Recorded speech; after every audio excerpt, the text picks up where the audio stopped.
Hi, it's good to see you back again. So sesuai dengan janji aku, kemarin aku bikin kolom pertanyaan ya untuk siapa aja. As I promise, get to know me better. Mungkin ada beberapa yang baru di Instagram aku dan ada ketertarikan untuk menonton YouTube channel ini, terutama get to know me better, mau tahu aku tuh gimana gitu ya, seperti apa. So jadi di video kali ini aku mau bahas itu 5 pertanyaan ya yang aku akan sampaikan di sini. Langsung mulai aja ya dari pertanyaan pertama. Ada salah satu pertanyaan, udah berapa lama nikah dan udah berapa lama tinggal di Amerika? Nikah itu tahun 2020. Aku nikah tahun 2020 bulan Maret. Berapa lama aku di Amerika? Aku datang ke Amerika itu tahun 2019. Pada saat itu bulan Mei. Ya, jadi aku udah di United States itu sekitar 2 tahun 4 bulanan.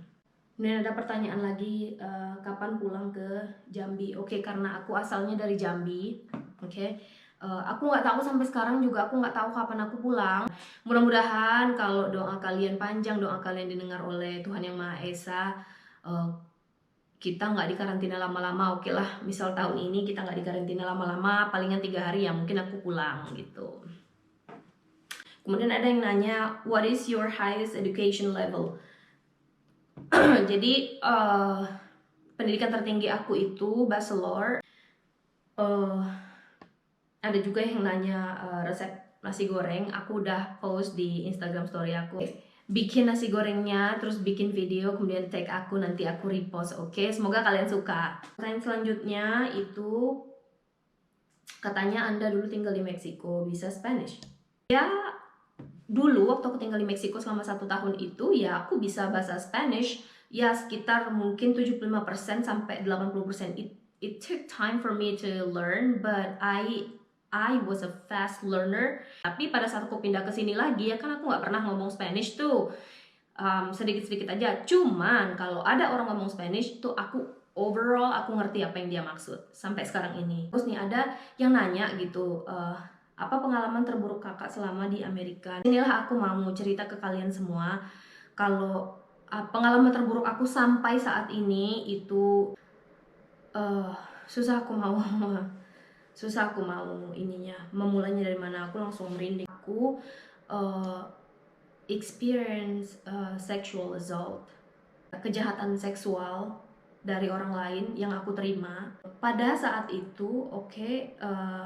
Hari Minggu waktu itu, tepat 1 hari sebelumnya adalah perayaan baby showernya teman aku, dan pada saat itu aku masih tinggal di apartemen ya kan. Jadi kalau waktu aku tinggal di apartemen itu, aku kan nggak punya mesin cuci di dalam apartemen ya, jadi kita punya ruang laundry khusus gitu kalau kalian mau cuci baju. Kenapa aku pengen aja nyuci baju hari Minggu gitu, kayaknya nggak ada orang nih kalau pagi-pagi gitu kan, kayaknya belum ada orang nih, orang masih tidur. Orang kan biasanya kalau hari Sabtu malam kayak malam Minggu gitu mereka hangover gitu ya kan, jadi mereka nggak mungkin bangun pagi-pagi ya kan. Sementara aku ya biasa-biasa aja, ya udah aku cuci baju lah pagi-pagi itu.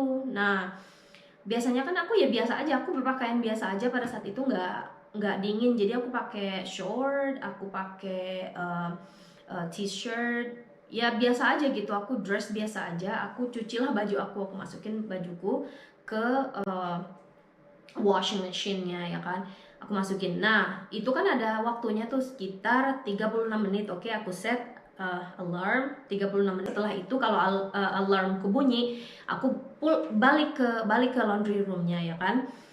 Aku ambillah cucian aku tadi, mau aku masukkan ke dry machine. Pada situlah aku nggak tahu, aku tuh nggak pernah ada merasa sama sekali gitu. Banyak kejadian di sini tuh di Amerika itu kejadian bahwa ada yang diperkosa lah, ada yang dapat sexual assault sama kayak aku juga gitu. Tapi ya aku tuh nggak pernah ngebayangin kalau itu akan terjadi ke aku gitu loh. Jadi pada saat itu ya aku pikirnya ya aman-aman aja gitu tempat aku tinggal ini kemarin itu. Nah, pada saat itulah aku tuh nggak sadar waktu itu ya, aku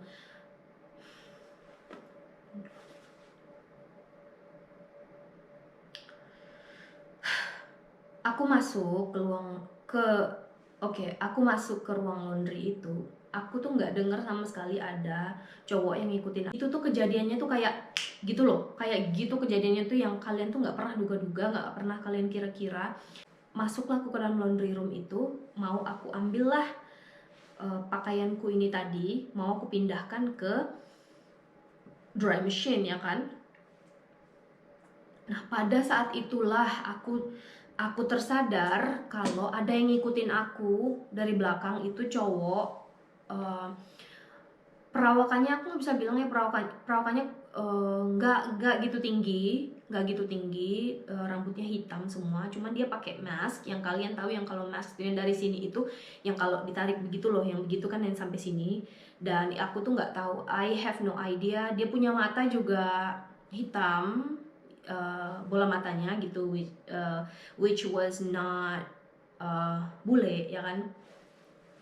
Terus dia punya baju itu sepertinya kayaknya bajunya itu kayak kayak kurir kerja di sesuatu gitu loh. Nah jadi pada saat itu aku tuh nggak merhatiin banget ya kan. Jadi aku mau ambil dari belakang, tiba-tiba dia datang langsung kayak grepe aku dari belakang. Terus habis itu aku turn around dong. Aku tuh pada saat itu aku nggak bisa teriak sama sekali guys, karena kalian waktu itu kejadiannya tuh bener-bener gitu. Jadi kalian tuh nggak bisa berkata-kata ya kan, nggak bisa berkata-kata. Terus bagi kalian yang tahu gitu loh, yang pernah merasakan sama yang kayak aku rasa, pasti juga ngerasain di posisi aku pada saat itu yang nggak bisa berkata-kata. Tiba-tiba dia itu datang, terus tiba-tiba dia grepe aja dari atas sampai bawah gitu, sampai bagian atas sampai bagian bawah juga dia grepe. Aku tuh pada saat itu juga aku nggak bisa teriak ya kan. Nah pada saat itu dia selesai,